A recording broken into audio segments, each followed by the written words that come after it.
When you visit a travel agency, you pick up a copy of Sunquest, Disney Cruise, Royal Caribbean Cruise, their magazine, so you could flip through, make a decision where you'd like to go or imagine you'd like to go. And what do you see on the cover? For the most part, you'll see on these travel publications quite often like a picture of a tourist, usually gazing at the horizon from the edge of an infinity pool, right? And while you're looking at any major campaigns or advertisement for travel, especially luxury travel, you don't see us. You don't see black or brown faces. So this causes an issue because psychologically, it makes people who identify as Black, Caribbean, mixed, African, or Afro-Canadians to feel like this isn't made for us, While promoting the adventures of Black Canadian travelers and Black people traveling to Canada completely is changing that idea. All from an interesting Instagram that I've encountered and obsessed with, which is at Black Canadian Travelers. You get inspired by following Black Canadian travelers and their adventures and seeing their wonderful images through places that they're visiting or they visited, from Indonesia, Cairo, Abu Dhabi, beyond Jamaica. Really? Which is really nice to see. So this week's conversation is with the founder of Black Canadian Travelers. That's coming up next on the BCANCC Podcast. Enjoy the convo. Welcome to Black Canadian Content Creators. I am your host, Shirley Joseph, and I am excited to have this person, this concept that I found on Instagram that I thought was very interesting because there is a need.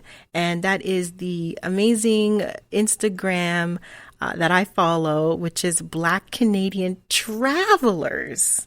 And I have the founder on the show. Welcome to the show.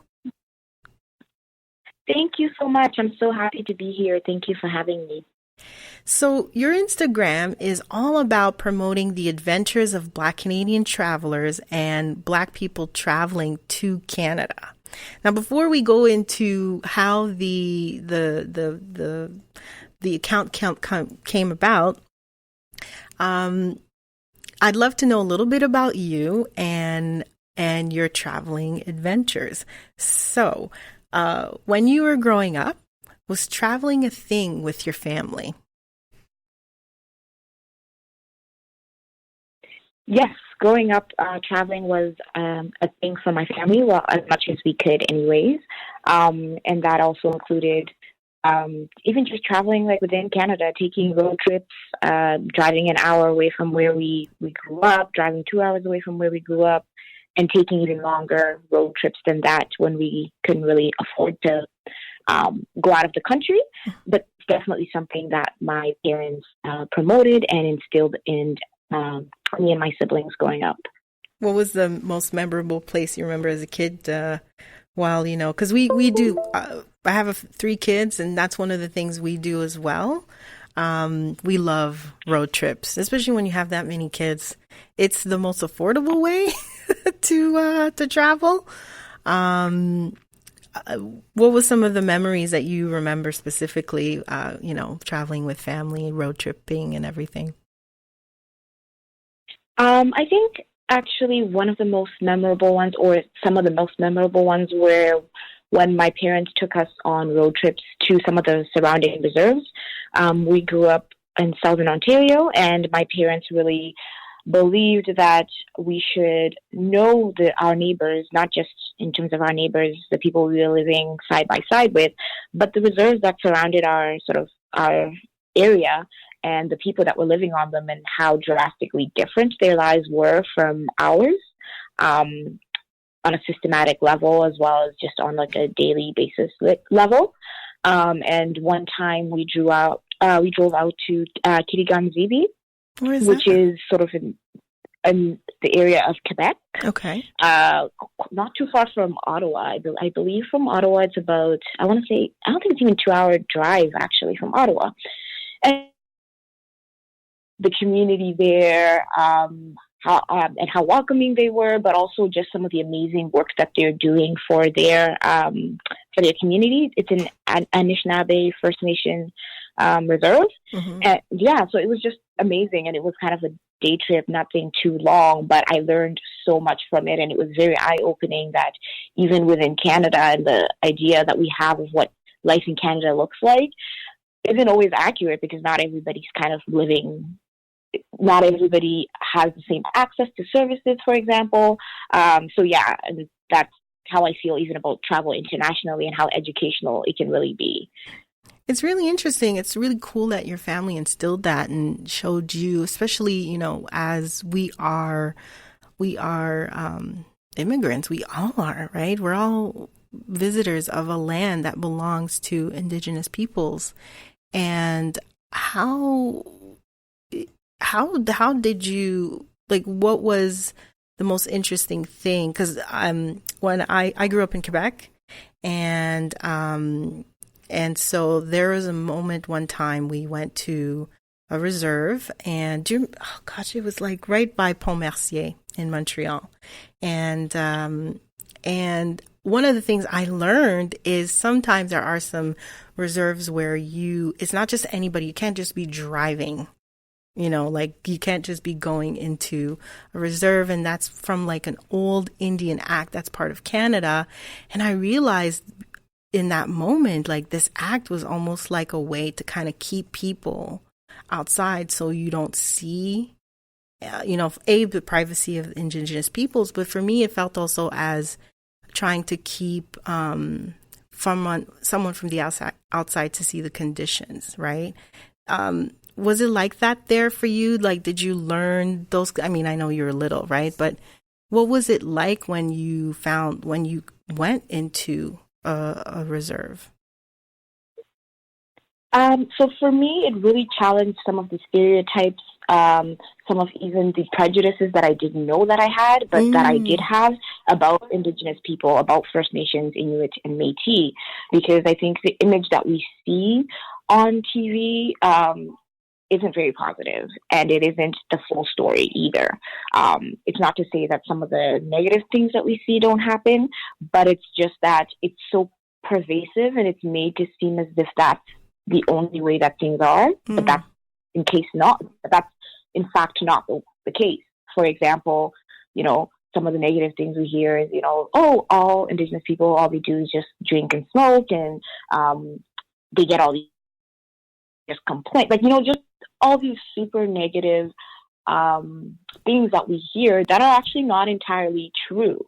And so I think that was just not particularly this particular reserve, but just in going to multiple different reserves, challenged that assumption, that stereotype, that bias that I had, because I got to see the reality of the fact that there are reserves that don't have streetlights, for example. And part of the reason why sometimes Indigenous people are protesting is because they want access to those services, and rightfully so. They should have access to those services.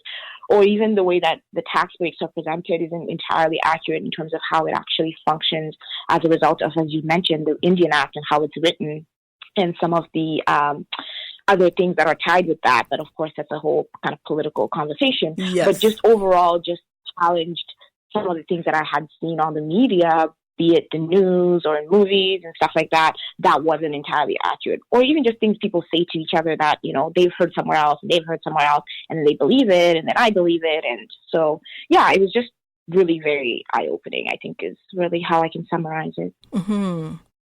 Yeah. We can have a whole show about this. Yeah, seriously. I would love to come back and have a whole show about this.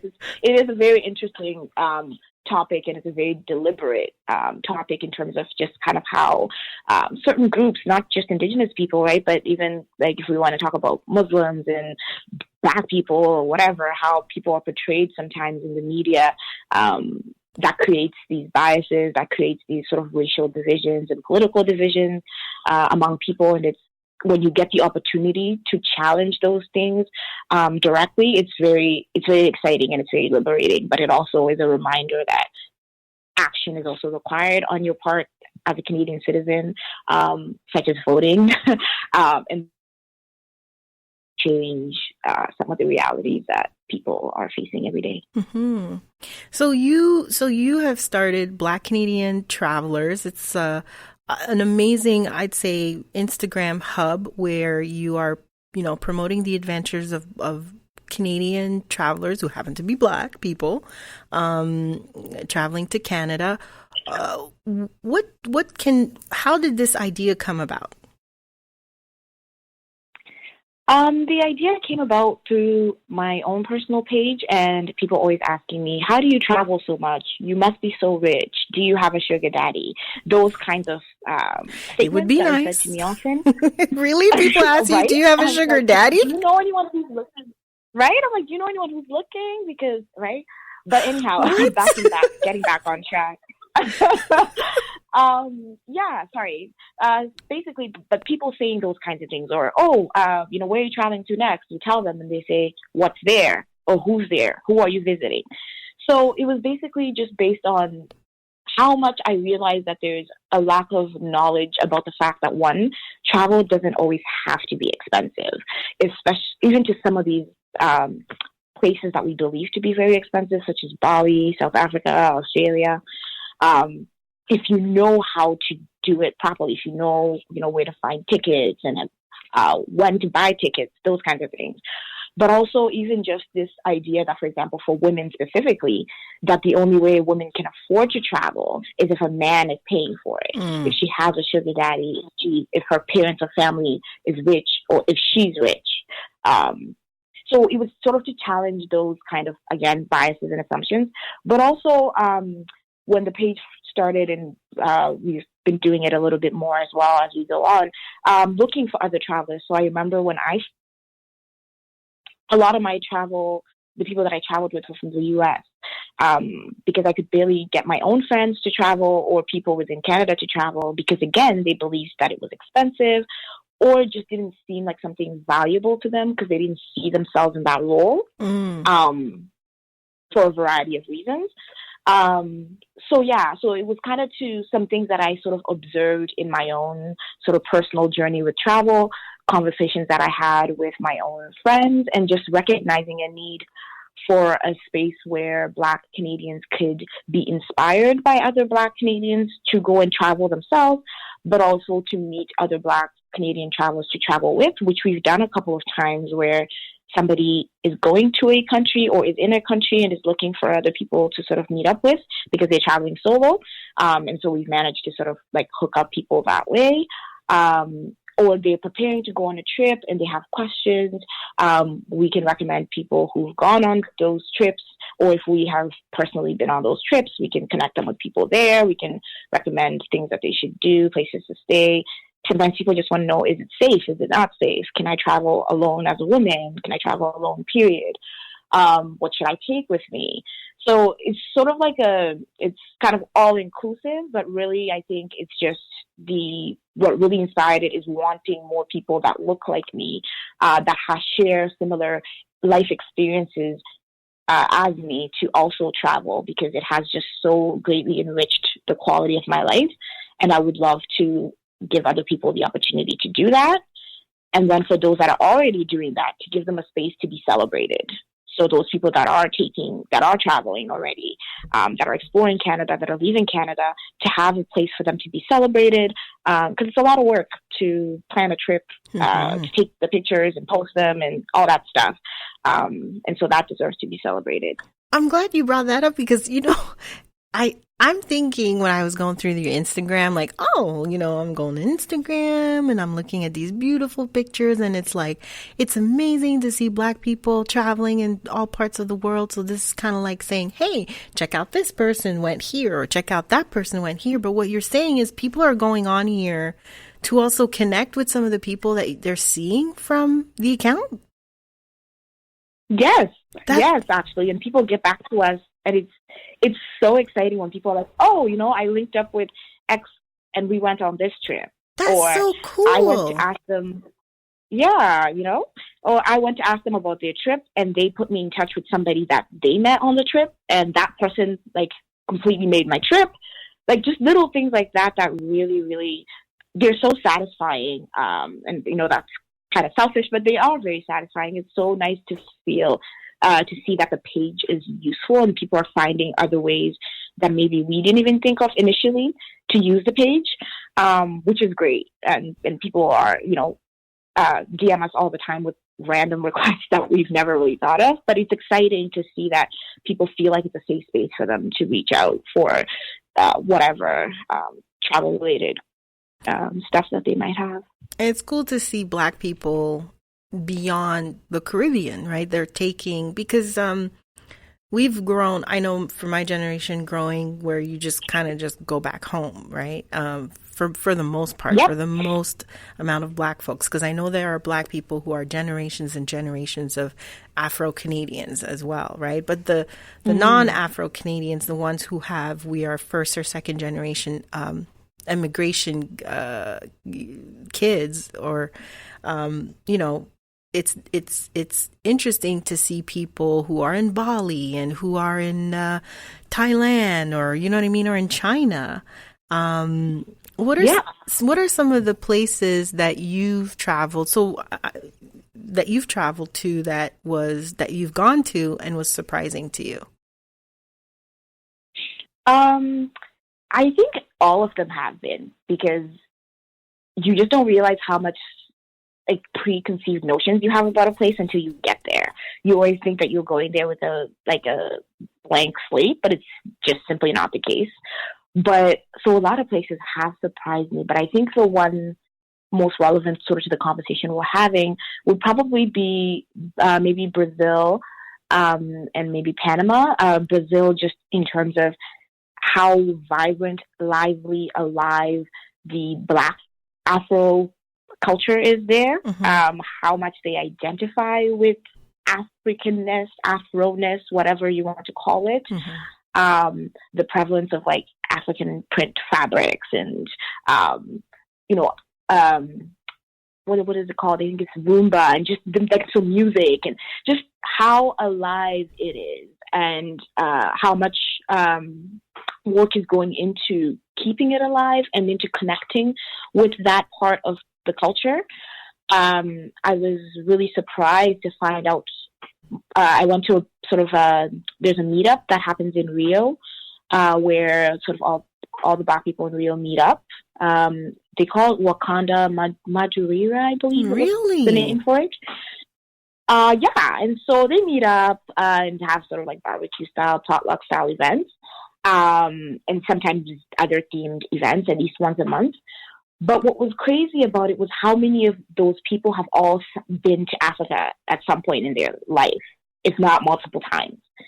And so I know for me personally, I have this idea that Afro-Latinos don't associate with Blackness or with Africanness or that kind of thing. So again, it was sort of very introspective for me of just like thinking back and sort of stopping and trying to apply that to my everyday life of trying not to have assumptions about people, even when, that's what I've been told is the case, but to try to put that away and be open to the idea that people are probably not what I expect them to be. But also it was just really amazing, and also how welcoming they were to me and my group of friends when we went. We barely spoke Portuguese, and most of them did, but they were so inviting, and despite the language barrier with a lot of people, we still felt, we never felt out of place at any of the events that we went to. And it was just really amazing. And I think Panama was also just really beautiful. It was more beautiful than I knew that it was. I've seen mostly sort of the downtown area, which looks very much like a Miami, or like a Canadian or American sort of city. I hadn't seen too much of the other surrounding areas, which I had a chance to see when I was there, and it was just really beautiful. So I guess Well, going back to the Instagram, what did you wish you had known before you started out this specific content? Just how much time it takes. it's a huge commitment, and our team is growing to try to manage that. And just sort of how easy it is to fall into the trap of that, project creep, where, things that are sort of slightly related to what you do, but aren't really what you do, and ending up taking them on, and how much work that adds on. So when you have that sort of project creep, being able to sort of be like, okay, that would be an interesting thing to do, but maybe we shouldn't, to try to focus very much on what we're doing. Because, for example, when we started out, we were consistently doing our sort of travel tip Thursdays.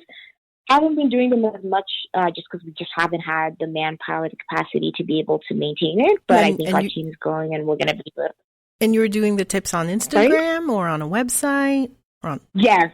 Okay. Yes, we were doing them on Instagram every Thursday. We'd have the hashtag, and we'd have a new tip every Thursday. And we just haven't done it, I think, in the last 2 months or so, just because, again, we haven't had the capacity to be maintaining them, because they actually get quite a bit of engagement, because people always have sort of questions about it. So it's things like, how to maximize on getting Aeroplan points and using those to get, cheaper flight seats, or how to use like peppermint oil to manage migraines or bloating on flights, like just random tips that just help out with traveling. Mm-hmm. So yes, I wish I had kind of known how much work and commitment it was, and so I guess been better prepared for it right from the beginning, so that we'd be able to be more consistent in posting, engaging with our audience, and providing tips, because that's what people really want. That's we get a lot of feedback that people would really like that to come back, and we're working on bringing that back and maintaining it. Mm-hmm. So yeah, I just really underestimated how much work it is. I know, right? I know people think when you're like doing things, let's say in your case, you're utilizing, what you remind me of? It just clicked in my brain right now.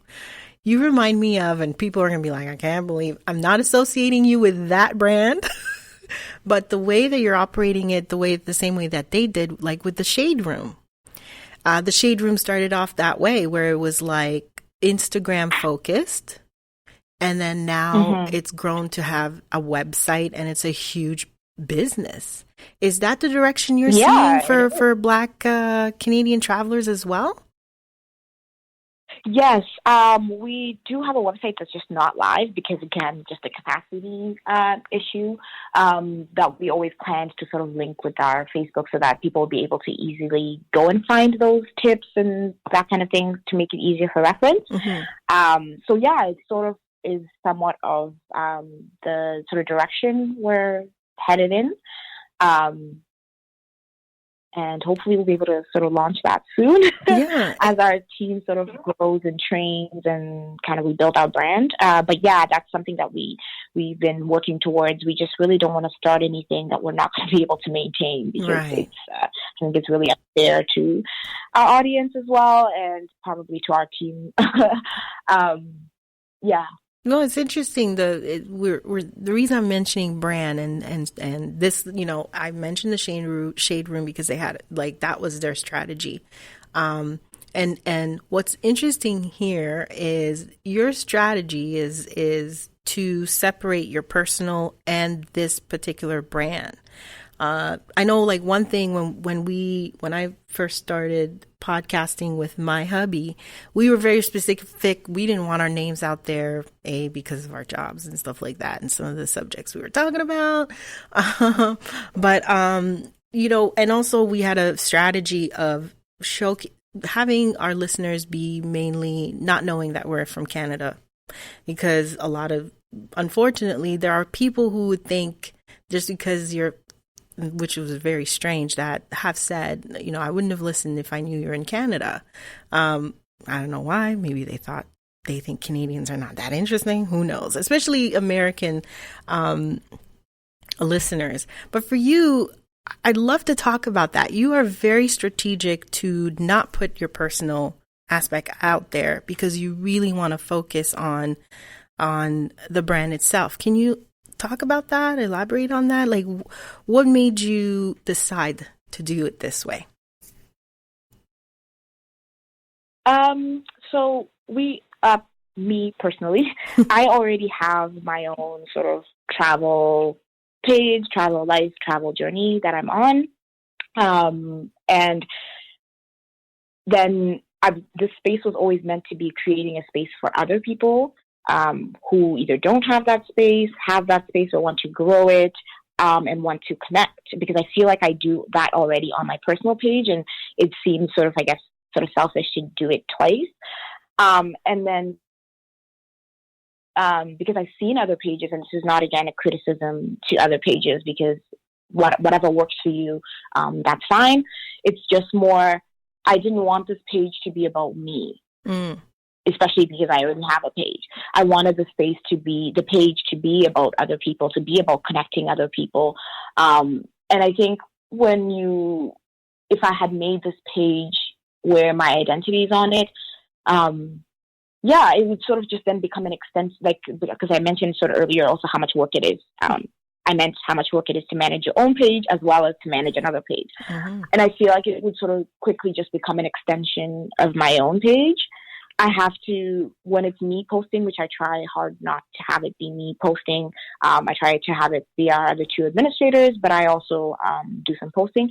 I even try to change the voice, because I'm trying to avoid also my personal biases and my personal, just adding, my own personal biases to the page, as well as any other biases that even maybe people might have about me to the page, because that's not what the page is about, good or bad about me, I guess.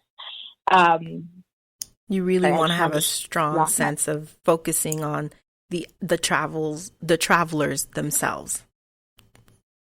Yes, for sure. And I think also it's really, because we were sort of going for a community model, I think, is the other thing. And it's hard to have a community model built around a person, because that person sort of becomes the token for the page, becomes the face of the page. And I really didn't want that, just the added sort of pressure on me that would create, but also just in terms of, like, I don't know how fair that would be, especially to some people who've just started, because there's some people who we've been posting or we've been talking to, they've just gone on their first trip alone. And so then there's us, we already have a following. We already have sort of relationships within the travel community. And it just didn't really, I guess, seem fair to do it that way. And it's been working so far. There hasn't been too much demand for who we are. But I think also that's another point with it being a community-based sort of project. If it were to get to a point where people were really, that was something that I guess the audience was really keen on or wanted, we would be open to sort of moving towards that model. But since so far it hasn't been an issue, we're going to sort of see how it goes. And I think in terms of, I guess, vision and strategy, we have a vision, we have a strategy, but we are also very flexible in that, because at the end of the day, what we really want to accomplish is meeting the needs of our audience, meeting the needs of Black Canadian travelers, meeting the needs of Americans who are coming and traveling to Canada, who we also feature on the page, who we talk to on the page when they have questions about coming to Canada. So if the needs do change, we're adaptable and we're flexible, and we are aware of the fact that the needs are likely going to change as our page grows, as our audience grows, and as just knowledge in general about traveling changes over time. I want to play a fun game with you. It's I saw this article and I thought, I'd love to know what you think, and you let me know if it's true or false on that, or you agree on this. So it's 4 things you can expect overseas as a Black traveler. So number 1, is it true or false that locals will stare?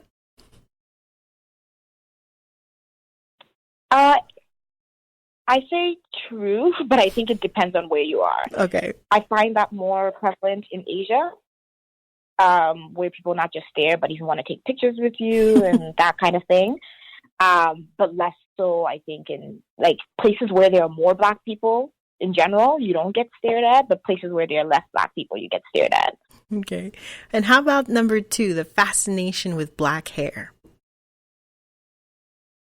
I personally haven't experienced too much of that. My last trip, though, first time of traveling for like years that I've had that happen. So where was it? Where was it specifically? And like, did the person just go up and touch your hair? It was just people like, oh my God, your hair's so beautiful, your hair's so beautiful, your hair's so beautiful, and then sometimes leaning towards touching it. And funny enough, it was both men and women, including a border security agent, actually. So trying to leave Malaysia and going through, I guess it's customs, but it was trying to leave. Yeah, so I guess it'd be customs. And one of the agents that's sitting down wasn't even serving me. I was like, I really like your hair. And after having been staring for a while, and then kind of ended up laughing with me and whatnot, and it smoothed out my my sort of customs experience. So I wasn't upset about it. But yeah, this was probably the first trip where I really experienced that. Mm-hmm. But I also normally I wear a lot of wigs and sort of straighter hairstyles, so perhaps that's also why. Because I think I hear that a lot from people who travel with natural hairstyles or even braids and sort of locks and, you know, very, I guess, black, if you want to say it, hairstyles. That increasingly so happens. Yeah. So the blacker the style, the more fascination you may get. Yes, absolutely. Absolutely. It. And it makes sense because I think that's also probably why I got that more so this trip than other trips. Because yeah, for sure, there's always that, you know, that fascination, which we even get here in Canada, you know, when you have your hair braids. How did you do that? Are those extensions? So is it like sewn to your head? You know, that kind of thing is the same thing you pretty much get while traveling when you do have your braids and things that, I guess people don't understand. Exactly. You can say that. And this one's, I think, it leans that it's very specific based on where you're going, that you might get some perks. It just might have some perks for you to travel in certain places. Like an example, where someone went to Cairo and the owner gave them 10% off, and then told them, like, and the person asked them, well, why did you take 10% off? And the owner said, well, because you're my sister. So, have you run into that?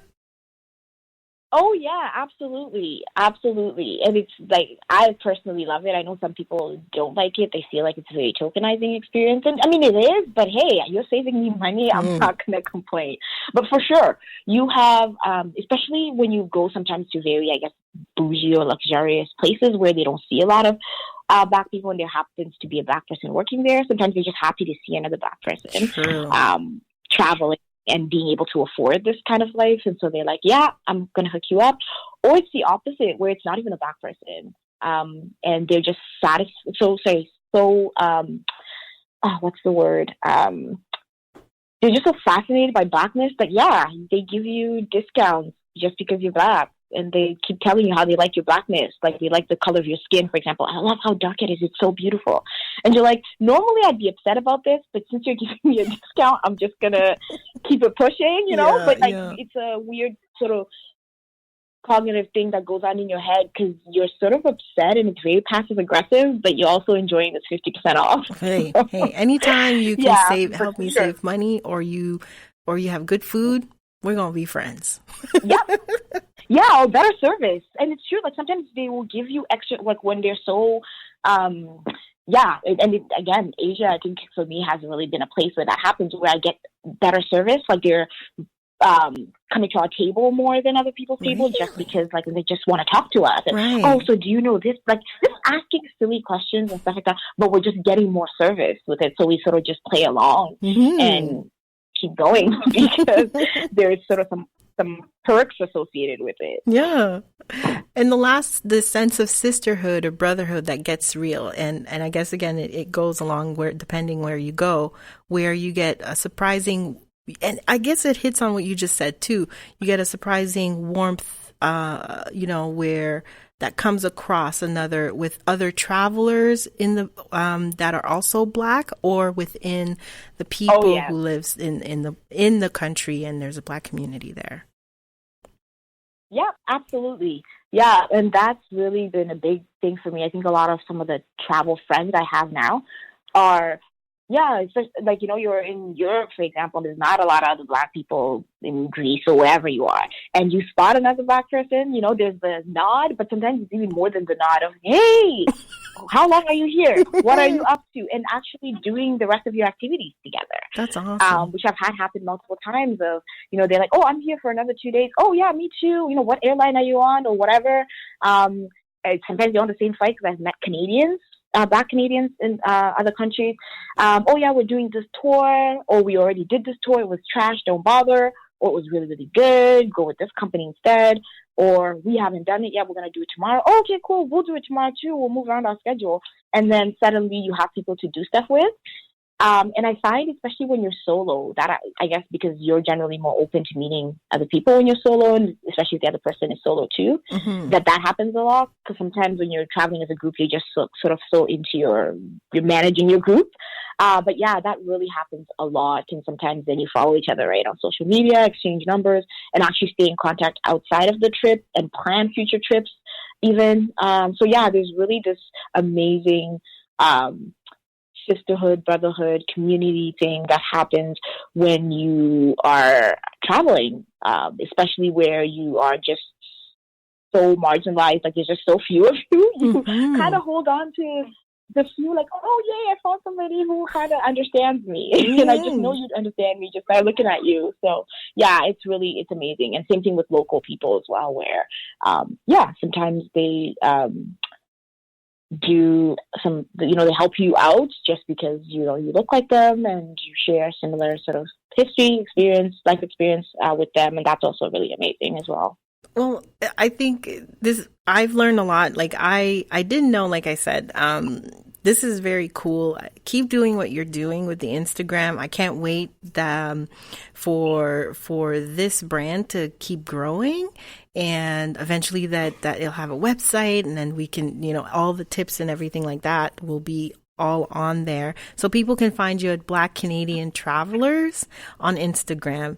And then when are you are planning to be in other social or Facebook or hoping to have a website? We are hoping to launch the website in the new year. Okay. We're still sort of thinking about whether Facebook is something that we want to do, but we definitely were thinking of doing Snap, so moving on to Snapchat as well. Not so much Twitter, so we're definitely still, we're playing with the idea of Facebook accounts, but I'm not too sure how necessary Snap is with Instagram model sort of being very close to Snapchat these days. So yeah, we are kind of open to moving to all platforms as necessary. But the website, we really hope to launch it in the first quarter of the new year. So we're just gonna speak it out into existence and hope that that helps us along the way. Yeah, definitely. Well, and perhaps, yeah. Well, keep doing what you're doing. I love the page. It's amazing. I love the visual, and it's so it's nice and it's important to have, because yes, we tend to find Black travelers that tend to be more American focused. So it's nice to see that seeing Black Canadian travelers traveling beyond the Caribbean.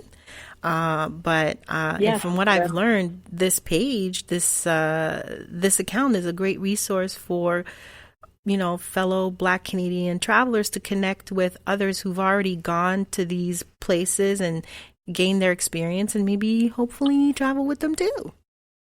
Love that. Yeah, no, for sure. And we also just hope that that as we're seeing, as time is going by, when we're looking at travel hashtags that don't have Black in them, that we'll be seeing Black people in the top of those travel hashtags. Or, if you look up just Canadian traveler, the top people in there are not Black. They don't look anything like me. They don't look anything like you.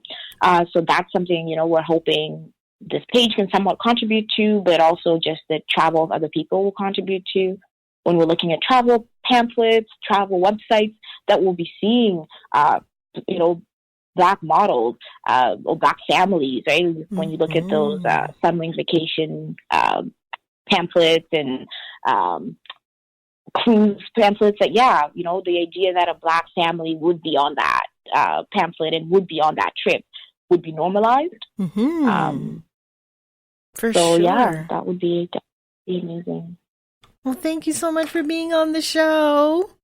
And I'll have to invite you back. No, thank you for having us. I'd love to invite you back. Maybe we could do a talk about like solo traveling and some tips, because I've been thinking about it, but I'm not sure. Especially like, okay, here's the thing. For me, I'm like Generation X. I'm not a millennial, and I do tend to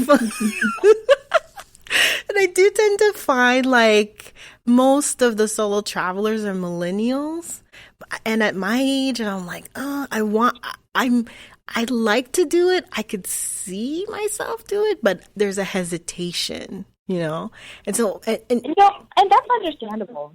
Yeah. So you know what? That's a whole show. I'll have to have you back, and we'll have a whole show about solo traveling. No, we would absolutely love to do that, because, we are big advocates of solo travel, just because waiting for your friends, we all know how that is. Right. So we would love to come back and talk about that. We won't throw shade to any of our friends, because we love them, but they know themselves. Exactly. So we would love to take some jabs at our friends with you at a future date. Okay, sounds good. Thank you so much. Thank you so much for having us.